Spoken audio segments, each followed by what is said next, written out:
Hello बच्चों, स्वागत है आप सभी का हमारे YouTube channel RP online classes में।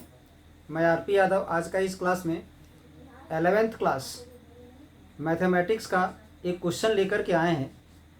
जो है क्वेश्चन आपका ध्यान दोगे, find the domain and range of the function f x equal to √16x। ठीक है, तो इस टाइप का बहुत सारा क्वेश्चन एग्जाम में आप लोग से पूछा जाता है। ये बहुत ही इंपॉर्टेंट क्वेश्चन है। ठीक है, तो ध्यान दोगे इसमें हम लोग सॉल्व कैसे करेंगे।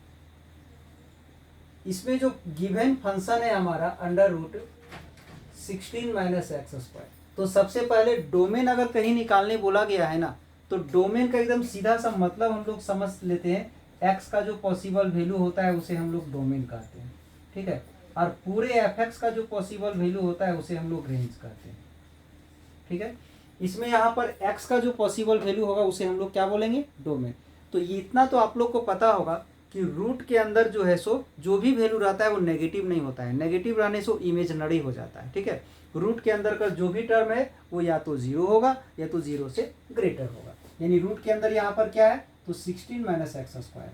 यानी इसका वैल्यू कभी भी जीरो से छोटा नहीं होगा। ये क्या होगा, तो greater than equal to zero होगा। -x² को हम उधर ले जाएंगे तो 16 greater than equal to x² हो गया। ठीक है, इसे हम लिख सकते हैं 4 greater than equal to x²।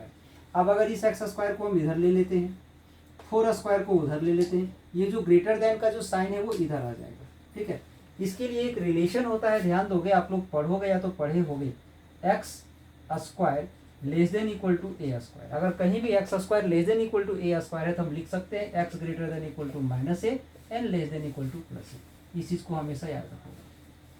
ठीक है, तो उसके अनुसार यहाँ से क्या हो जाएगा, x greater than equal to -4 and less than equal to 4। तो हम अभी क्या बोले थे कि x का जो पॉसिबल वैल्यू होता है उसे हम डोमेन कहते हैं। तो यहाँ से x का पॉसिबल वैल्यू हमारा यही आया, तो यही है हमारा डोमेन। यानी डोमेन क्या आ गया, क्लोज इंटरवल -4 से +4।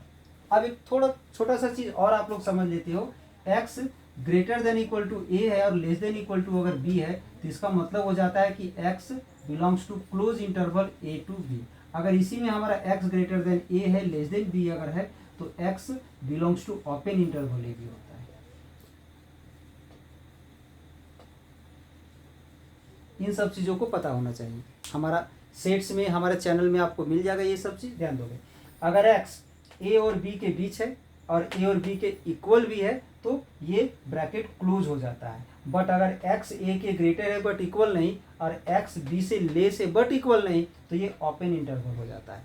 तो यहाँ पर भी कुछ वैसे ही है, x जो है सो -4 से ग्रेटर भी है और इक्वल भी है, x जो है सो 4 से लेस भी है और इक्वल भी है, और x का जो पॉसिबल वैल्यू होता है उसी को डोमेन कहते हैं। तो यही मेरा डोमेन है, जो कि -4 + 4 के बीच में भी है, इक्वल टू भी है, इसीलिए ये क्या हो जाएगा, तो क्लोज इंटरवल हो जाएगा। ठीक है, ये हमारा आ गया इसका डोमेन। अब हम लोग इसका रेंज निकालते हैं। रेंज मतलब क्या, एफ एक्स का पॉसिबल वैल्यू हम लोग बोलेंगे। ठीक है, तो ध्यान दोगे। अब यहां से ध्यान दोगे, जो एफ एक्स है, एफ एक्स का वैल्यू हमारा ये है। ठीक है, तो यहां से एफ एक्स का जो मैक्सिमम वैल्यू होगा पहले हम लोग वो निकाल लेंगे, और एफ एक्स का जो मिनिमम वैल्यू होगा पहले हम लोग वो निकालेंगे। तो ध्यान दोगे,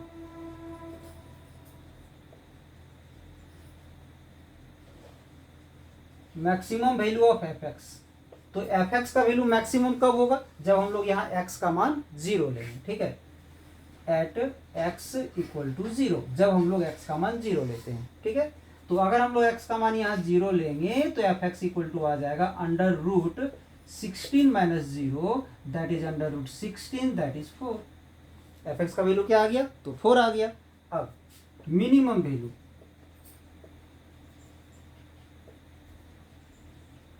minimum value of F x. F x का मिनिमम वैल्यू कैसे फाइंड करोगे, तो एफ एक्स का मिनिमम वैल्यू फाइंड करने के लिए, इसका मिनिमम वैल्यू फाइंड करने के लिए हम लोग यहाँ पर इसका मैक्सिमम वैल्यू लेंगे। तो x का मैक्सिमम वैल्यू क्या जा रहा है, 4 तक जा रहा है। या तो -4 ले लो या तो +4 ले लो। अगर हम लोग यहाँ 4 लेते हैं, x का वैल्यू क्या लेंगे, 4। अगर x का वैल्यू 4 ले लेते हैं, 16 - 4 का स्क्वायर, तो ये भी 4 का स्क्वायर 16 हो जाएगा। 16 कट के 0 आ जाएगा। यानी -4 से +4 के बीच में x का डिफरेंट डिफरेंट वैल्यू ले करके इसका वैल्यू हम सॉल्व करते हैं। ठीक है, तो पहले तो x का मान हम 0 ले लिए, 0 ले लिए तो f(x) का वैल्यू 4 आया।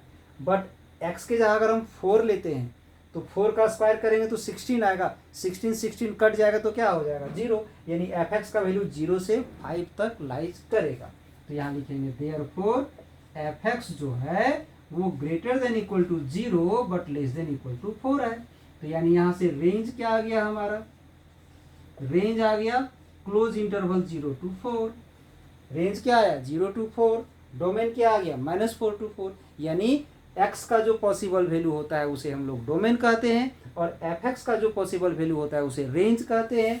तो याद रखोगे जब भी कोई टर्म इस प्रकार से रूट के अंदर रहे तो रूट के अंदर जो भी रहेगा वो या तो 0 के बराबर होगा या तो उससे ग्रेटर होगा। ठीक है, अब इस x² को माइनस से हम इधर प्लस में ले आए, इसे हम 4² लिख दिए, इसको इधर कर दिए, इसको इधर कर दिए, तो ये जो साइन इधर जो ग्रेटर का साइन है उधर ग्रेटर का साइन चला जाएगा। ठीक है, और जब कभी भी x² less than equal to यहाँ किसी स्क्वायर वाले नंबर के बराबर आएगा तो इस x का वैल्यू इसका नेगेटिव और इसी का पॉजिटिव के बीच में रहता है। ठीक है, यानी इसका वैल्यू -4 से +4 के बीच है x का वैल्यू, और यही हमारा डोमेन है। अब इसी बीच में से डिफरेंट डिफरेंट वैल्यू यहाँ पुट कर रहे हैं और इसका मैक्सिमम निकालेंगे और मिनिमम निकालेंगे। तो इसका मैक्सिमम वैल्यू निकालने के लिए यहाँ पर हम 0 ले लिए तो इसका वैल्यू आ गया 4, और जब इसका 4 पुट किए, x का वैल्यू 4 तक जा रहा है तो 4 पुट किए, 4 का स्क्वायर 16 हो गया, 16 - 16 से 0 आ गया, यानी f(x) का वैल्यू 0 से 4 के बीच में होगा, यानी इसका रेंज हमारा 0 से 4 तक होगा। ठीक है, आई होप ये वीडियो आप लोग को अच्छा लगा हो तो इसके लिए एक लाइक कर दें और वीडियो को ज़्यादा से ज़्यादा शेयर करें, और इसी तरह का और सारा लेटेस्ट वीडियो का लाभ उठाने के लिए चैनल को सब्सक्राइब करके रखें ताकि हर एक लेटेस्ट वीडियो आपको समय पर प्राप्त हो जाए।